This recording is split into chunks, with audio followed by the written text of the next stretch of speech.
तो देखिए आज हमारा वेक्टर का क्वेश्चन है। वेक्टर का क्लास 12 का क्वेश्चन है, जिससे हमारे बोर्ड में कम से कम 7 मार्क्स के क्वेश्चन आपका क्लियर होते हैं। तो इसमें आपको क्या बोल रहा है, देखिए find the projection of the vector A vector two I cap plus 3j cap plus 2k cap on the vector B 2i cap plus 2j cap plus k cap. चलिए इसको फाइंड कैसे करते हैं। आपको क्या कहा गया, vector projection vector A and B, ये आपको फाइंड करना है। तो प्रोजेक्शन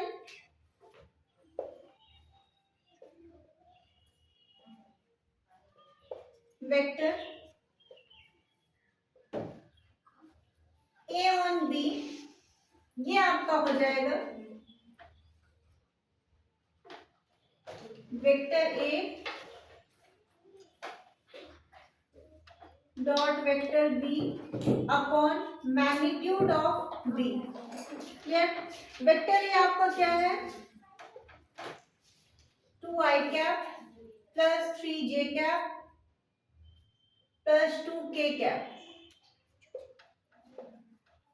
डॉट बी आपका है 2i cap plus 2j cap plus k cap. Magnitude of B, magnitude निकालने के लिए क्या करते हैं हम लोग, root under B vector. B vector है आपका 2 स्क्वायर, 2 का स्क्वायर प्लस के के आगे कुछ नहीं है, मतलब 1 का स्क्वायर। देखिए मैग्नीट्यूड हम लोग जब भी निकालते हैं ना, तो ये हमारा हो जाता है root under X square plus Y square plus Z square. तो यहाँ पर देखिए हमारा आई कैप एक्स को दिखाता है, Y cap sorry I cap X को दिखाता है, जे कैप वाई को दिखाता है और के कैप जेड डायरेक्शन को शो करता है। तो इसलिए हम लोग क्या किए, बी वेक्टर के लिए आपका है 2 आई कैप के आगे आपका 2 कांस्टेंट है, जे के लिए भी 2 कांस्टेंट है प्लस के लिए 1 कांस्टेंट है। तो यहाँ पर हम लोग फाइंड कर लेंगे। अब देखिए क्या है, जबकि सेम वेक्टर हम लोग इंटू करते हैं तो हमारा यूनिट वेक्टर बन जाता है, यानी कि 2 इंटू 2 क्या हो जाएगा आपका 4, और आई कैप फिल करके आपका क्रॉस होगा तो ये आपका 1 हो जाता है। 4 इंटू 1 4 प्लस सेम आपका 3 इंटू 2 आपका 6 हो गया, 2 इंटू 1 आपका 2 हो जाएगा। अब देखिए अदर वेक्टर से हम लोग इंटू करते हैं तो वो 0 हो जाता है, इसीलिए हम लोग उसे लेते नहीं है। चलिए नेक्स्ट आपका रूट में 4 2 का स्क्वायर, फिर 4 2 का स्क्वायर और 1 का स्क्वायर 1 हो जाएगा, 4 प्लस 1। तो ये हो जाएगा आपका 6 4 10 to 12 12 अपॉन 4 4 8 1 9 रूट अंडर 9। तो यहाँ पर आंसर आपका आ जाएगा 12, रूट 9 के लिए 3 देन 4, यानी ए ऑन बी प्रोजेक्शन आपका क्या हो जाएगा 4 आंसर। यही बी ऑन ए अगर प्रोजेक्शन होगा तो हम लोग बी मैग्नीट्यूड की जगह ए मैग्नीट्यूड देते हैं, ठीक है, ए डॉट बी ही रह जाता है। ओके, नेक्स्ट क्वेश्चन हमारा यहीं पर है आपका।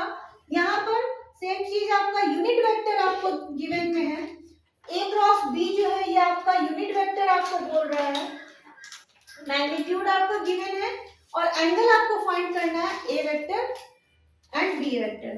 तो एंगल फाइंड करने के लिए देखिए एंगल हम लोग 2 तरीके से फाइंड करते हैं, क्रॉस के लिए अलग फाइंड करते हैं और डॉट के लिए अलग फाइंड करते हैं। जब हमारा क्रॉस प्रोडक्ट होता है तो ये हमारा क्या होता है, A vector cross B vector, ये हमारा हो जाता है magnitude of A magnitude of B sine theta. Okay, और यही चीज अगर हम फाइंड करते हैं डॉट प्रोडक्ट के लिए तो A vector dot B vector, तो हमारा हो जाएगा magnitude of A magnitude of B cos theta. Then यहाँ पर हमें तो बस क्रॉस के लिए फाइंड करना है, तो हम लोग क्या करेंगे, ये साइन थीटा फाइंड करेंगे तो ये आपका नीचे आ जाएगा।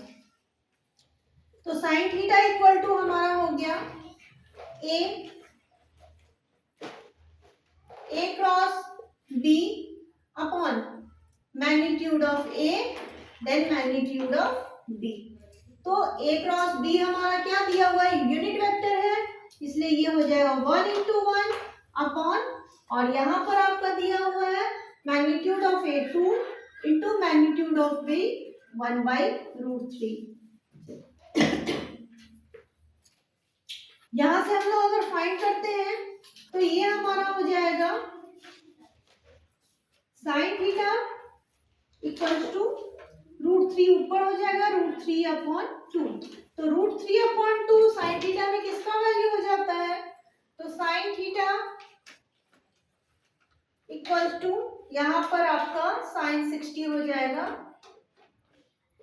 तो sine sine cancel, then theta equal to 60 degree. ये हमारा आंसर है। ओके।